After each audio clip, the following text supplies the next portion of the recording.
Welcome back to another episode of Owning the Weight podcast. I'm your host, Jillian. Got my co-host here, Abby. We're guesting with Mindy Musselman, local St. Louis RD today. On this podcast, we talk all things wellness, nutrition, and business. And today we're going to dive deep into eating to balance your blood sugar. And no one better than Mindy to have here. Mindy specializes specifically in diabetes and diabetics and stuff like that. So she's constantly managing blood sugar with her clients. And that's true.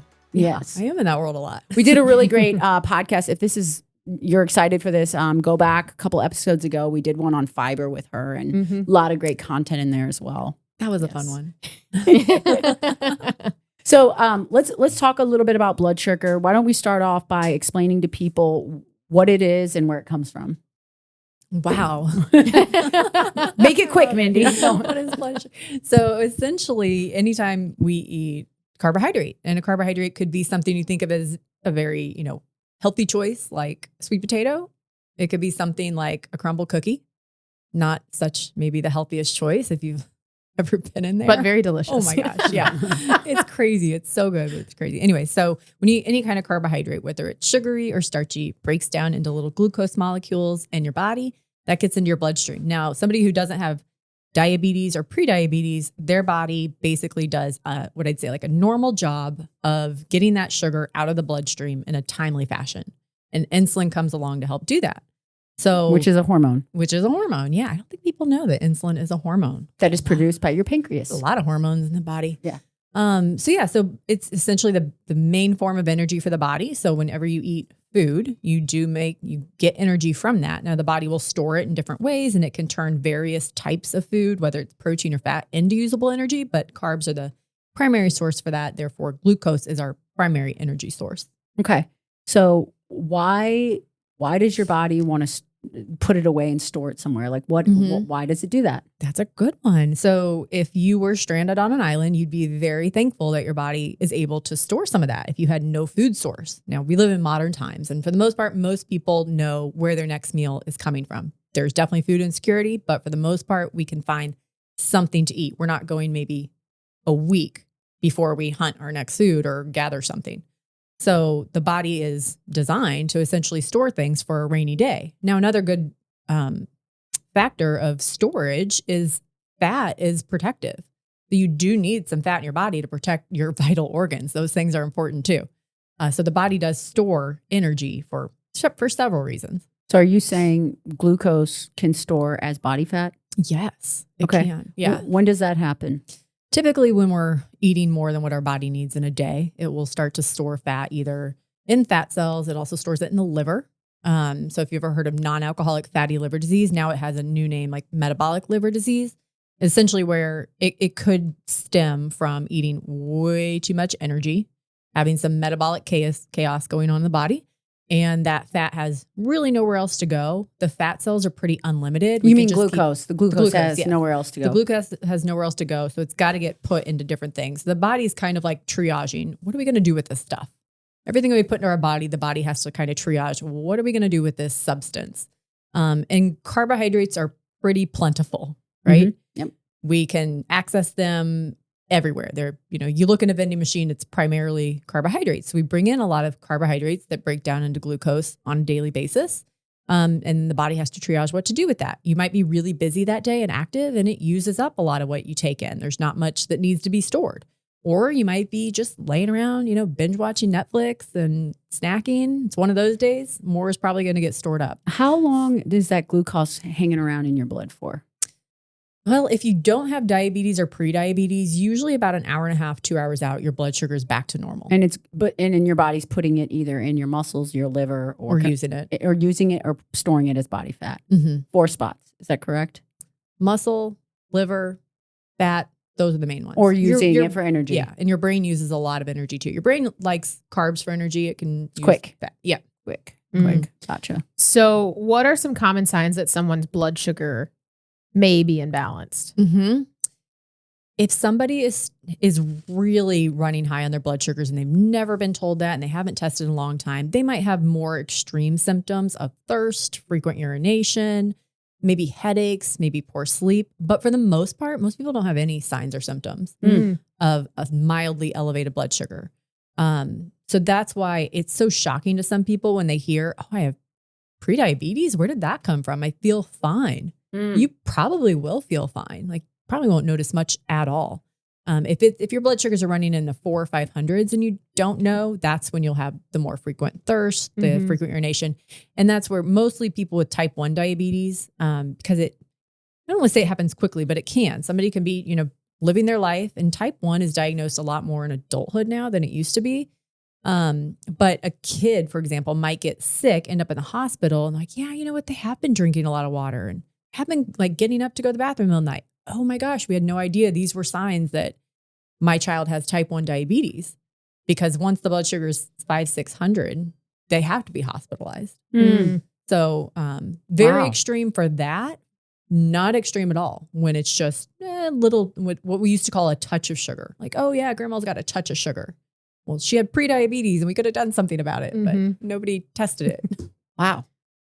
How often do you recommend checking your blood sugar? Like if you're not someone that has ever like really had issues? Yeah. So after, it used to be a little bit older. Now, once you're 35, at least at 35, you need to be checking it once a year to see what your glucose is. That's usually what they'll check, is just a fasting glucose. That's kind of the first line. You don't necessarily need an A1C, which is a more like 3-month picture of your blood sugars until you have prediabetes. You could ask for it, but you don't really need it. I'm just thinking about that commercial with the people singing something, dun, dun, my A1C.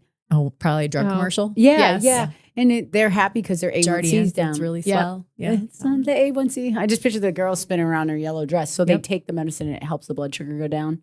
Yeah. Is that okay? Yeah. Got it. Yes. So speaking of obviously blood sugar, that's what we're talking about, but how does someone become diabetic? Oh, you could answer exactly how that happens. You would be just the best person on the planet. Oh, it's complicated. It's complicated. Yeah. Because we know the most common risk factors, right? So once you're 40, 45, you're at risk. Okay. So if you can start testing a little early, like we don't want to get to type 2 diabetes if we can find prediabetes first at maybe 30, 35. So that's why I say like 35, you definitely need to be testing. If you're not already going in for like annual physicals where it would be caught, get started. 35-year-olds, go get that done. So just age is one risk factor, having a family history. So if you know one of your parents had type 2 or type 1 diabetes, that's a big risk factor. If you have 2 parents with type 2 diabetes, your risk goes pretty high up. Wow. Yeah. So that's just good to be on the lookout for. It's not something we can't typically prevent. Activity, so lifestyle factors. If you are pretty sedentary, your risk goes up. People of certain descents. So talked about age, people who have a history of heart disease. So there's several things where we look at, you can do a risk score if you search like prediabetes risk test, and it asks you all these questions, maybe 10 questions to see what your risk is. And that covers all those different factors. I got a question. So I'm gonna pivot here. Is there like an ideal balance of carbohydrates, proteins, fats that you should eat in a day or for a meal that would help balance blood sugar? Yes and no. If we look at, so one of the guidelines that doctors, nurses, diabetes educators look at is the diabetes standards of care. They put them out every year. So every single year, it's not like an every 10-year thing.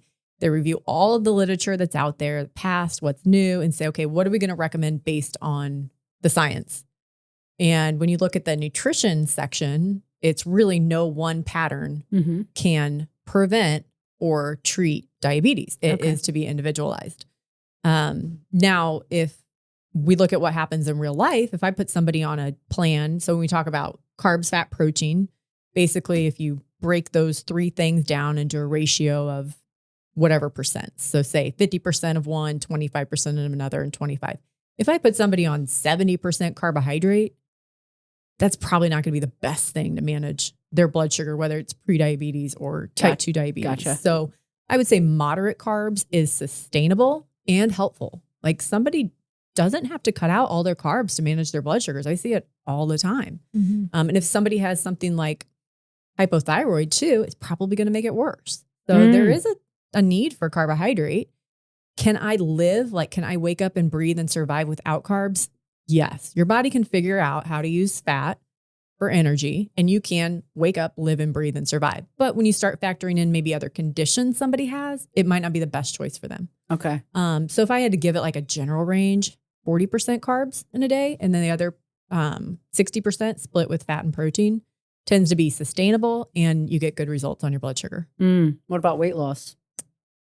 I see people lower their A1C without losing weight at all. Okay. Yeah. So it's not. What if you want to lose weight and your A1C? Yeah, you could lose weight on that. That really comes down more to portion control and consistency. Okay. The Yeah. long game. It's the long game. Yep. It's not like I'm going to go on this plan, even if it was lower carb, for 3 months and my A1C is going to go down and I don't have to worry about this anymore. No, this is in your blood now. This is in the body. Like, this is something that can come back if all of a sudden you give up all of the healthy habits you started. So that's why for somebody to pick something that they can do for the long haul is so important. Like, I think when we think diets have an end set or an end point.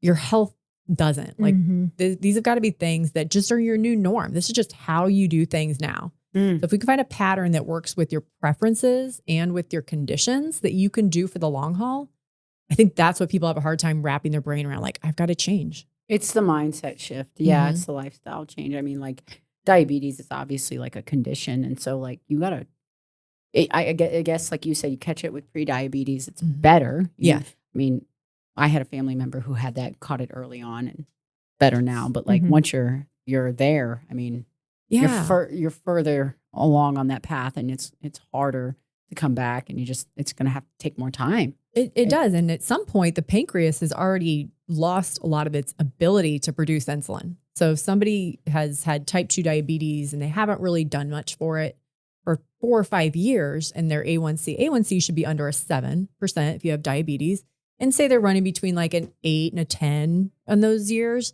their pancreas is not making a whole lot of insulin at this point. And there's really no turning back from that. Hopefully one day there will be with research and things that we might be able to do. But once your pancreas has lost the ability and the beta cells to produce the insulin, you can't just, watch what you eat and exercise, and the pancreas is like, oh, okay, I wake up now. The ability is gone at some point. Wow. So that's why if you look at the averages, most people who have a type 2 diabetes diagnosis, that maybe like they start a medicine, but they don't make a whole lot of lifestyle changes, in 10 years, they'll be on insulin. Wow. So if you develop this at 40 and at 50, you're starting insulin, like, that's maybe 20, 30 years of being on insulin. It's a long time. If you could say, okay, I figured this out when I had pre-diabetes and my pancreas was still like, all right, we got this. We can do this. Help it out. Just give me a little help. Like, yes, make less better of that choices. Metabolic chaos and stress. Make better choices. Like, get out, move. Maybe drink a water. Like, maybe it's just a sip of water instead of like another coffee every day. What about exercise? Where does exercise come in and affect your blood sugar? I say exercise is huge for blood sugar because it's one of the only things that's not a medication that can get the glucose to go to the place you need it to go, into the muscles to get used up for energy. So when you go for a walk even, and your legs are big muscle groups, right? Especially if you're like walking up a hill and you feel that burn, your muscles are doing a better job of getting that glucose to come out of the bloodstream and into the muscle where it needs to go. Where somebody who doesn't have diabetes or pre-diabetes, it does a good job of that kind of on its own. So exercise is huge. A minimum of about 150 minutes a week is what we see helps lower the risk of diabetes. So even if you don't have this like pre-diabetes warning right now, and you're like, oh, nobody in my family really has it. I'm only 30 and, I eat pretty good, but I hate exercise because this happens a lot, right? I just don't like it. I don't want to sweat, or I don't want to get bulky, or whatever the reason is. It's just not my hobby. It's like the one thing that can prevent so many issues when you're 40 and 50 and 60. If you just invest that time now, so that's 30 minutes, 5 days a week. You might not start there, but you can work your way there. Could it be 1 hour, 3 days a week? Yeah, it can. Good question. So it could be in 10-minute increments. So you could do like 10 minutes in the morning, maybe 12 minutes in the afternoon every day, and you'd be at 150 a week. Yes, you can break it up. Oh, wow. Yeah, but it's so good for you. So what are some easy, actionable tips for someone who wants to start balancing their blood sugar? Yeah. What are some tips for them? Well, the exercise would be a good one. So if you're not like too sure about like changing the way you're eating yet, be like, you know what, I could get out and go for a 15-minute walk.